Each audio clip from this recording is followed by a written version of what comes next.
മലേഷ്യയിൽ പോകാൻ ആഗ്രഹമുള്ളവരും മലേഷ്യ കാണാൻ ആഗ്രഹമുള്ളവരും ഇത് കണ്ടോളി. നിങ്ങളെ ഞാൻ കൊണ്ടുപോണത് മലേഷ്യക്കാണ്. മലേഷ്യയിൽ പോയി കഴിഞ്ഞാൽ എന്തൊക്കെ കാണണം എന്നുള്ളതും പോയോൽക്ക് ഒന്നും കൂടി കാണാനും പോവാത്തോൽക്ക് കാണാനും വേണ്ടിയാണ് ഈ വീഡിയോ. ഇംഗ്ലീഷ് അക്ഷരമാല വരിവരിക്ക് വെച്ച് ഇത് നഴ്സറി അല്ല, ഇതാണ് പുത്രജയ.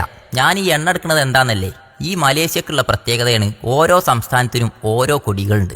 അത് ഈ പുത്രജയന്റെ മുന്നിൽ ഇങ്ങനെ വരി വരിക്ക് പാറി പറക്കുന്നുണ്ട്. ഇനി നമ്മൾ പോകാൻ പോണത് ഈ പള്ളിൻ്റെ ഉള്ളിക്കാ. പുറത്തുനിന്ന് കാണാൻ നല്ല രസമില്ലേ, എന്നാൽ അതിലേറെ രസമാണ് ഇതിന്റെ അകം. എന്നാ പാഞ്ഞങ്ങോട്ട് ചെന്നാൽ പള്ളിൻ്റെ ഉള്ളിക്ക് കയറ്റൂല. ഷഹാദത്ത് കലിമ ചൊല്ലി മുസ്ലിമാണെന്ന് തെളിയിച്ചാലേ അകത്തേക്ക് കയറാൻ കഴിയുള്ളൂ. പുറത്തൊക്കെ ചുറ്റി കറങ്ങാൻ ആർക്കും കറങ്ങട്ടോ.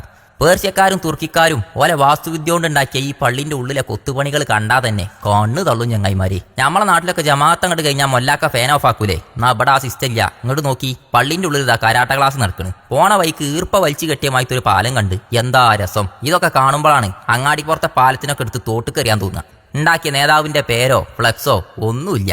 ഇവിടുന്ന് നോക്കിയാൽ പുത്രജയയിലെ പള്ളി കാണട്ടോ. പിന്നെ രാത്രി നേരത്ത് പോവാൻ ബുക്കിംഗ് താങ്ങിലെ ഫുഡ് സ്ട്രീറ്റ് ഉണ്ട്. അത് നേരം വെളുക്കോളം മലേഷ്യൻ എങ്ങനെ ഉണർത്തിയിരിക്കും. പിന്നെ പോയത് ബാത്തു കേവ്സ്ക്കാ. ഈ കാണുന്ന പ്രതിമ തന്നെയാണ് ഇവിടുത്തെ ഹൈലൈറ്റ്. നാം മലന്റെ മുകളിൽ ഒരുപാട് അമ്പലങ്ങളുണ്ട്. നീലിയും മഞ്ഞയും പച്ചയും നിറത്തിൽ കാണണേ ഈ സ്റ്റെപ്പുകൾ 272 പടികളുണ്ട്. അത് ചവിട്ടി കയറിയാലേ മുകളിലെത്തുള്ളൂ. കയറി മനുഷ്യന്റെ നെരിയാണിമൊന്നുണ്ട് ഒരു വേദന കയറാൻ. അതും കൂടി വന്നാൽ നമ്മൾ മുകളിലെത്തും. മുകളിലെത്തിയിട്ട് താഴത്തേക്കൊന്ന് നോക്കണം. ഹൗന്റെ മേ, ഇവിടെ എത്തിയാൽ കാണുന്ന ഒരു കാഴ്ച ഉണ്ട്. ഈ പാറക്കെട്ടിന്റെ ഇടയിലുള്ള അമ്പലങ്ങൾ തലേ കൂടെ പൊട്ടിച്ചാടി പോകുമെന്നൊരു പേടി ഉണ്ടാവും. എന്നാ പേടിച്ചണ്ട, ഒരാനക്ക അനങ്ങൂല. ഏതായാലും ബാത്തു കേവ്സ് നിന്ന് ഇറങ്ങി ഇങ്ങനെ പോരുമ്പോഴാണ് ആ കാഴ്ച കണ്ടത്. ഒരു കുട്ടിനെയും കൊണ്ട് ഈ പടികൾ കയറി വരുന്ന ഒരു കുടുംബത്തിനെ ഓലെന്തോ ഒരു നേർച്ച നേർന്നതാണെന്ന് മനസ്സിലായി. പല രാജ്യത്തു നിന്നുള്ള പല ആചാരവും വിശ്വാസമുള്ള ആളുകൾ ഇത് കാണാനും പ്രാർത്ഥിക്കാനൊക്കെ ആയിട്ട് ഇങ്ങോട്ട് വരുന്നുണ്ട് കേട്ടോ. അടുത്ത പോക്ക് ജെൻഡിങ് ഐലൻഡ്ക്കാ. ജാതിക്ക തൂങ്ങി കിടക്കണ മാതിരത്തെ ഈ സാധനമാണ് കേബിൾ കാർ. ഈ കാണുന്ന പെണ്ണുങ്ങളും കുട്ടികളൊക്കെ ഇതിൽ കയറാനാണ് ഈ കാത്തു നിൽക്കുന്നത്. പടച്ച റബ്ബേ, ഇതിലൊന്ന് കയറി ഇതാണ്ട് മുന്നിക്ക് പോകാൻ തുടങ്ങിയാലേ പിന്നെ പള്ളയിലൊരു കാളല. താഴത്തേക്ക് നോക്കിയാൽ താഴെ ചേമ്പും കണ്ടം കാണുന്നുണ്ട്. ഏതായാലും ചൊല്ലാളതൊക്കെ ചൊല്ലി കമ്പിമ്മ മുറുക്കി പിടിച്ചവിടെ ഇരുന്ന് കുറച്ചങ്ങോട്ട് കഴിഞ്ഞ് മോൾക്കങ്ങോട്ട് എത്തിയപ്പം ഒന്നങ്ങോട്ട് നിർത്തി. അതെന്തിനാന്നോ, ഈ ബർഗർ അട്ടിക്കച്ചമായിത്ത ഈ സ്ഥലല്ലേ ഇത് കാണാനാ. ഇതൊരു അമ്പലാണ്. ഇതിന്റെ പേരാണ് ചിൻസ്വി ടെമ്പിൾ. ഈ കാണുന്ന മനുഷ്യനാണ് ഇതിന്റെ ഫൗണ്ടർ. കാണാൻ തന്നെ ചൈനക്കാരൊരു കെട്ടും മട്ടൊക്കെ ഉണ്ട്. ഫോട്ടോ എടുക്കാൻ പറ്റിയ കുറേ സ്ഥലങ്ങളുണ്ട്. നമ്മളൊപ്പം വന്ന ഷാവുൽ കബ്ബലൊക്കെ ആയിട്ട് നല്ല വർത്താനത്തിലാ. ബുദ്ധന്റെ നല്ല വലിപ്പമുള്ള ഒരു പ്രതിമ ഉണ്ട്. ചുരം പോലത്തെ റോഡ് ഇങ്ങനെ താഴത്തു കൂടെ ചുറ്റി തിരിഞ്ഞ് വരുന്നുണ്ട്. അയിക്കൂടി ഇങ്ങോട്ട് എത്തിപ്പെടട്ടോ.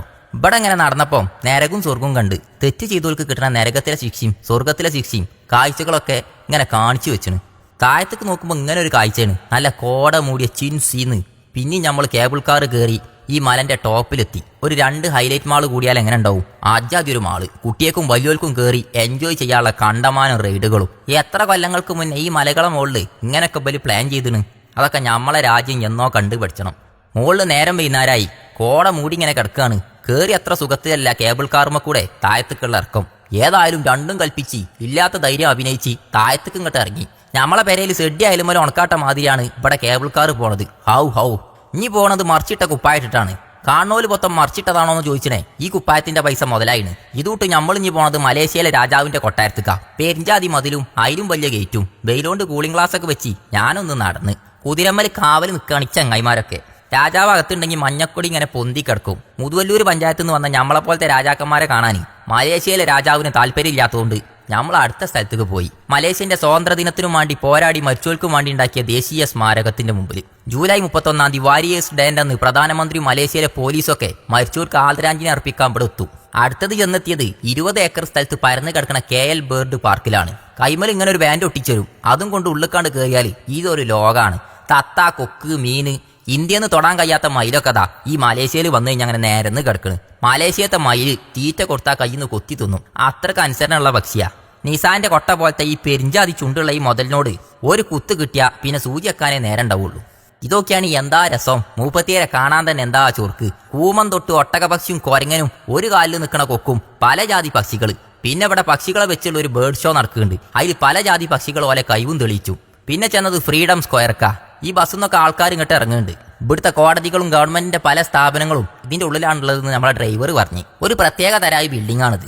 നമ്മളെ നാട്ടിലൊക്കെ ഇതേപോലെ പെരണ്ടാക്കുന്നുണ്ട് ആൾക്കാർ. ഇനിയാണ് നമ്മൾ കാണാൻ പോണത് എഞ്ചിനീയറെ കഴിവ് തെളിയിച്ച ദുബായിലെ ബുർജ് ഖലീഫൊക്കെ വരുന്നതിന്റെ മുന്നേ ലോകത്തുള്ള മനുഷ്യന്മാരെ ഉയരത്തിൽ കയറ്റി പേടിപ്പിച്ച സ്റ്റീൽ പാത്രം അട്ടിക്കിട്ടച്ചമായിത്തെ ഈ സാധനത്തിന്റെ പേരാണ് പെട്രോണാസ് ടിൻ ടവർ. ഇങ്ങോട്ട് നോക്കി, എന്റെ അമ്മക്ക് അടുക്കളയിൽ സ്റ്റീൽ പാത്രം അട്ടിക്കച്ച മാതിരിയാ. എന്താ അതിന്റെ ഒരു റങ്ക്. അപ്പൊ അതിന്റെ ഉള്ളിൽ കൊന്നാട് കയറി വെക്കണ്ടേ. ഉള്ളു കയറി ഏത് ഭാഗത്ത് എങ്ങനെ നിന്നാലും ഇങ്ങനൊരു ഫോട്ടോ കിട്ടും.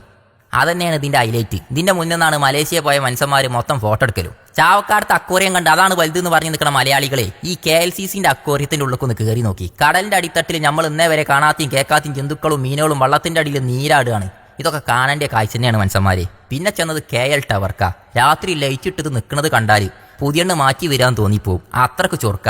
ഇതൊന്ന് കാണേണ്ട കാഴ്ച തന്നെയാണ്. ഈ കാണുന്ന പില്ലറിന്റെ ഉള്ളിൽ നമ്മളെ പെരകളെക്കാളും സൗകര്യമുണ്ട്. അതറിയണമെങ്കിൽ അതിന്റെ മുകളിലത്തെ നിലയ്ക്ക് കാരണം മുകളിലെത്തി താഴത്തേക്ക് ഇങ്ങോട്ട് നോക്കുമ്പോൾ ടേപ്പ് റിക്കോർഡറിന്റെ ഉള്ളിൽ കപ്പാസിറ്റർ നിരത്തി വെച്ച മാതിരിയാണ് താഴത്തുള്ള കാഴ്ച. എത്ര ഉയരത്തിലാണ് നമ്മൾ ഉള്ളതെന്ന് താഴത്തേക്ക് നോക്കുമ്പോൾ മനസ്സിലാവും. മനുഷ്യനൊക്കെ എറുമ്പിന്റെ അത്ര വലിപ്പമുള്ളൂ. ഇവിടുത്തെ ബിൽഡിങ്ങുകളോ വെറും കപ്പാസിറ്ററിന്റെ അത്രയും. ഏതായാലും കാഴ്ചകൾ കണ്ട് കണ്ട് തളർന്ന് കുറെ മലയാളികളും കണ്ട് അടുത്ത വരെ ഒരു ബാക്കിയുള്ള കാഴ്ചകൾ കാണാൻ കുറച്ച് ബാക്കി വെച്ച് നാട്ടിക്ക് മലേഷ്യയിൽ നിന്ന് വിമാനം കയറുമ്പോൾ ഈ സ്ഥലങ്ങളിലൊക്കെ നിർബന്ധമായും പോകാൻ നിങ്ങളെ ഓർമ്മിപ്പിച്ച് മറ്റൊരു വീഡിയോയിൽ വീണ്ടും കാണാം. പൈസ കുറെ അട്ടിക്കച്ചോണ്ട് കാര്യമില്ല, ബാങ്കിൽ കുറെ പൈസ ഇട്ടുകൊണ്ടും കാര്യമില്ല. കാണാനുള്ള കാഴ്ചകൾ കാണണം. നാളെ മൂക്കത്തെ സോസാണ് നിലച്ചു കഴിഞ്ഞാൽ ജോഡ്ക്കേ പോയിനെന്ന് പഠിച്ചോൻ ചോദിച്ചാൽ ഞാൻ ജനിച്ചോട് തന്നെ ഉണ്ടായിനെന്ന് പറഞ്ഞാൽ അത് നമ്മളെ തറവാടിനൊരു മോശ. അതുകൊണ്ട് കിട്ടിയ വിസ എടുത്ത് കിട്ടിയ വിമാനത്തിന് ടിക്കറ്റ് എടുത്ത് നാടായ നാടൊക്കെ കാണാൻ പറഞ്ഞോളി ചങ്ങായിമാരെ.